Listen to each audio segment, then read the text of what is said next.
ભારતીય બનાવટ વિદેશી દારૂની નાની મોટી બોટલ નંગ 3744 તથા બિયર ટીન નંગ 120 મળી કિંમત ₹11,01,216 સહિત કુલ ₹12,61,312ના મુદ્દામાલ સાથે બે ઇસમોને ઝડપી પાડતા Bhavnagar local crime branch Bhavnagar police મહાનિરીક્ષક રાજેન્દ્ર વી અસારી, ભાવનગર રેન્જ તથા પોલીસ અધિક્ષક નીતેશ પાંડ્યાએ સ્ટાફ માણસોને સ્થાનિક સ્વરાજની ચૂંટણીઓને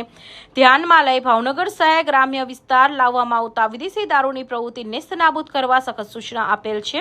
તારીખ 9/4/2026ના રોજ એલસીબી પોલીસે સ્ટાફના માણસો શહેર વિસ્તારમાં પેટ્રોલિંગમાં હતા તે દરમિયાન બાતમી મળેલ કે હરેશ ઉર્ફે ભૈલું ધનજીભાઈ બારૈયા તેમના માણસો પ્રણવ મુકેશભાઈ ડોડિયા તથા સુનિલ રામજીભાઈ મકવાણા હસ્તક કાળુભાઈ રોડ નાના ભાવડી પ્લોટ નંબર 11-13 મકાન ભાડે રાખેલ છે, જે મકાનમાં બહારથી ભારતીય બનાવટ વિદેશી દારૂનો જથ્થો રાખી હેરાફેરી કરવાની તૈયારીમાં છે। જે બાતમીના આધારે રેડ કરતા નીચે મુજબના ભારતીય બનાવટના વિદેશી દારૂ for sale in Rajasthan only લખેલ કાચ પ્લાસ્ટિકની કંપની સીલપેક બોટલો બિયર ટીન મળી આવેલ છે, જેથી તેઓ વિરોધ ભાવનગર નીલમબાગ પોલીસ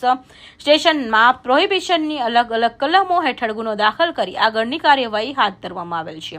પકડાયેલા આરોપીમાં એક સુનિલ રામજીભાઈ મકવાણા, પ્રણવ મુકેશભાઈ ડોડિયા, હરેશભાઈ ઉર્ફે ભૈલું ધનજીભાઈ બારૈયા પાસેથી કબજે કરાયેલા મુદ્દામાલ કુલ ₹12,61,216નો મુદ્દામાલ કબજે કરેલ છે અને કેટલાક આરોપીઓને વોન્ટેડ જાહેર કરેલા છે। Bureau report, Hind TV news, Surat.